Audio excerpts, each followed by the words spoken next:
Dennis has finally added switch tracks, but if you're like me, I didn't really get how to use them at first, but I've got a basic idea on how to use them, so that's why I'm making a quick tutorial on how you can use switch tracks in Theme Park Tycoon 2. But first, these are the coasters that you can use the switch tracks on, because with some coasters you actually can't. So the ones that you can use this on are the multi-launch, the extreme launch coaster, the launch spinning coaster, the hydraulic launch coaster, the beyond vertical drop coaster, and the motorcycle coaster. And I'm just going to use the multi-launch coaster just because, you know, that's the first one on the list. So I'm going to give you a quick demo on just how it works, and then we'll put it into practice making an actual high-speed switch track, which I still have yet to do. So this is a first for me too. So here's how I'm going to do it, and if you want to follow along just so you can get an easy idea. So I've just got the coaster, then a little bit of a booster just to give it some speed. And what you want to do is you want to go to track feature, and then you want to click merge. Also make sure pivot offset is at 0, and also make sure pivot offset on the piece before is at 0,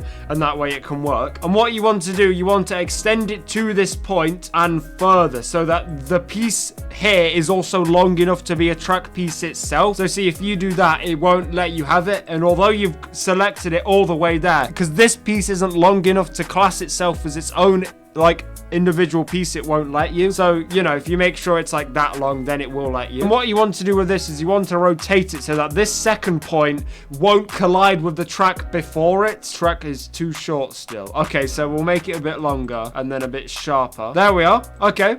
So now it should look like this. Then I might just have another small booster and then go up into the top hat. And then if you simply go back to the previous piece, you'll then get this. So when you get to this point, just ignore A because it doesn't really do anything. But B, extend track piece. Now you get this, and what you want to do is just simply extend it. And then you should now have it looking like this. It's not too difficult, but I mean, I know I struggled with it. So, and then I'll simply make it go up again, and then just like that should work. You can see it in action here. So it launches on, goes up. Please don't make it all the way. And see, the track is now switched. So you go forward, and then on the second time, hopefully you make it over. Well, that would be when you do make it over.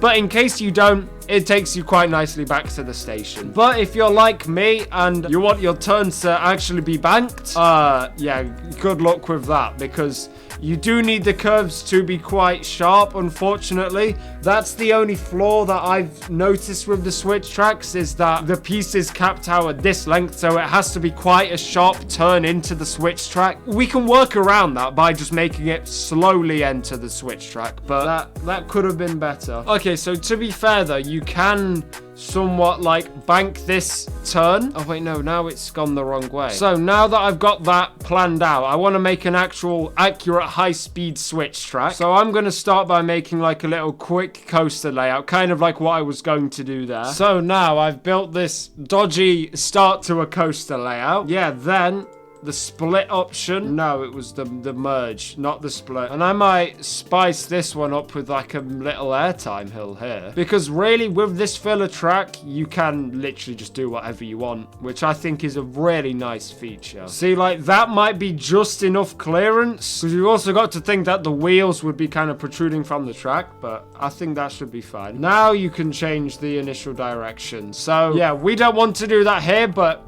sometimes like the game will let you change the direction. You can also change the time it takes to switch if you need it to be a bit quicker, and the color as well, which, yeah, that actually changes it very nicely. But if you're someone who doesn't really know how to build these switch tracks, I can give you a basic rule. The coaster would enter at kind of a slow speed. It would slowly launch forward and go up this top hat or up into your next high element, but it won't make it. It shouldn't make it. It should then roll back, go over the switch track where this straight piece will now be connecting these two, so it won't go down here, and it will simply go up this spike, and then it will go forward, and then it will make it over this element. So that's kind of what you want it to do. And of course, just keep like fiddling with it until it works. That's what I'm going to do now. Right, so here comes the even slower train. Yeah, this doesn't feel like a very high-speed switch track, but oh well. Yep, okay, so see, this time it stops, and then it goes back up this spike here, and then forward again.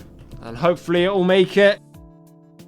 Oh my days. This switch track can be as slow or as quick as you want it to be.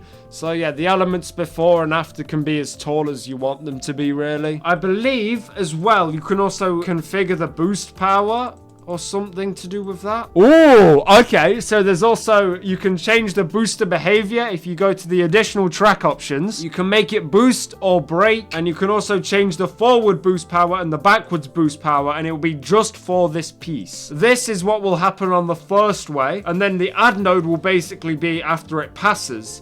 Then you can change it to boost or to brake. You can change the power, and then you can add another node, so after it passes again, you can have different powers and maybe even make it break then. So that's very good. I think you can also just use that for generic boosters, like change the boost power or make it break. Not even in switch tracks. That's a very useful feature to have. So if anyone has any other knowledge on how to use these switch tracks, please do leave them in the comments below, as I would love to hear it. If there's turns out to be a lot more features with this, I can make an updated switch track video. Thank you so much for watching. I hope this did help in some way or another.